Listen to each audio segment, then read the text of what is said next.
Best pieces of advice I've been given. It's hard to, had so much. Anyway, the first is, if a job's worth doing, do it well.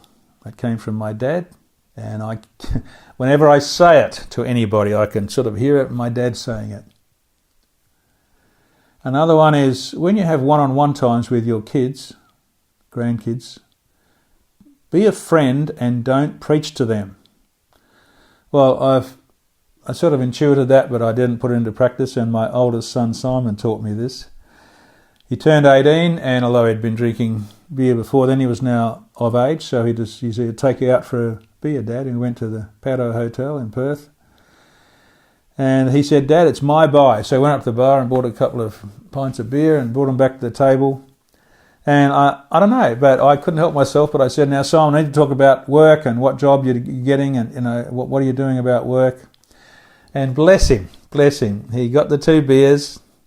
I had a beer, he had a beer. He put his beer on the table, put his elbows on the table, and he leant forward with a smile on his face, said, "I know you've written a few bestsellers on fathering, Dad, but I'm going to teach you something. When you come out with your son at a place like this, you just function as friends. You don't preach at them." I said, "Look at all those guys up there at the bar. They're all laughing and joking. So we have to come out as friends, and you're not allowed to preach." And I thought, that is so true. That is so wonderfully true.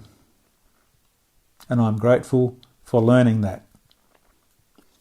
Another wonderful bit of advice I got was from a patient/friend of mine called Danny Hill, who was a rich guy, but a good friend.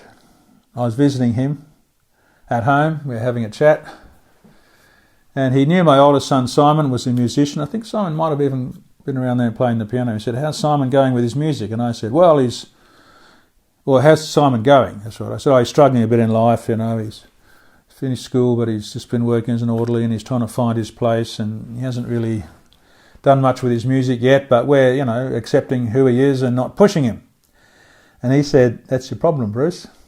And I won't relate the whole discussion, but he knows Jackie and I well. He said, "I know you've written all these bestsellers on fathering, but I want to give you a bit of advice." And I listened partly because Danny himself has ADD, he won't mind me saying that, and dyslexia, but he's multi-millionaire, very successful. He said, "Bruce, there's 3 stages in parenting. The first is you lay expectations on your kids. I'm a doctor, so you should be a doctor. Or you have to get a university degree, and I'm a lawyer, so you need to join the family practice. Or I'm a blacksmith, and I want you to be trained as a blacksmith and take over the business." That's expectations. He said, "I know you and Jackie won't do that." The second is you step back and you don't create expectations, but you let them just find themselves. You just take your hands completely off the wheel. He said, that sounds good, but he doesn't think that's the best thing to do. He said there's a third step. He said the job of a parent is to create an environment in which a child can flourish. You cannot push them, but don't take your hands off the wheel. Create an environment in which they can flourish. He said, he's a musician. Why don't you pay for him to go to the London School of Music or something? You can afford it. You're a doctor. And I got to admit something I'm embarrassed about. I was a bit annoyed because, hey, I'm the expert.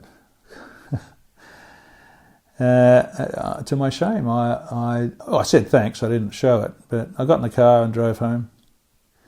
And as I was going down Riley Road, I still remember the exact part of the city that I was driving through, and I thought he's absolutely right. And by the end of getting to that journey back home, I decided that I was going to do that. Simon, talented musician, I needed to get him some music teachers. And so I organised 2 of the top music teachers in the city. The details don't matter how I did that. And I phoned them and I told them the story. And I said, I'll give you 6 months funding for 6 months of lessons, whether he comes or not. Whether he comes or not, I want to create an environment where he could flourish. And Simon, to his credit, didn't miss a single lesson. He absorbed it all. And then, I said thanks to Danny. He's feeling better about himself, so thanks, mate. But it got better than that because he phoned me and said he was going to he was going to audition for WAPA, which is the WA Academy for Performing Arts. Pretty hard to get in. Hundreds of people try and only a few get in, right? So, and I thought, oh no, now he's going to fail and feel bad about himself.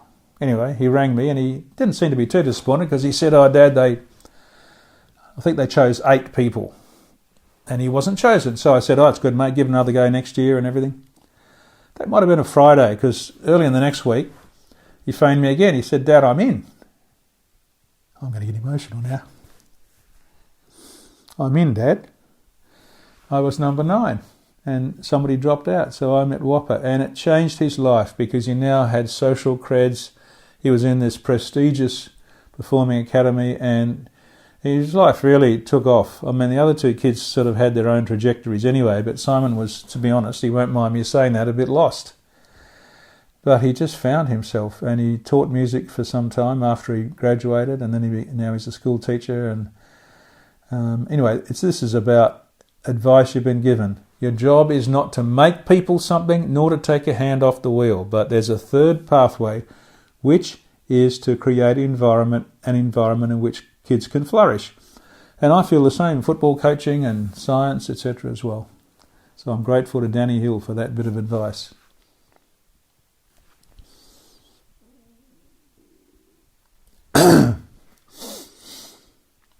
I'll tell you about 2 bits of advice I actually got from Reader's Digest. I used to have these sayings, and Mum used to buy Reader's Digest, and I would flick through and read some of the stories. It was actually quite good for someone like me with a bit of ADD who wants to summarise. But there were, in the list of sayings, there's 2 in particular I remember. They kind of, I remember them.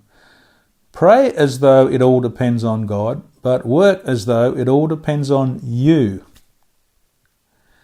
Another one, which I love and I've never forgotten, is people would worry less about what other people think of them if they realised how rarely they did. Some great sayings. Thank you, Reader's Digest. I don't even know if it exists still nowadays.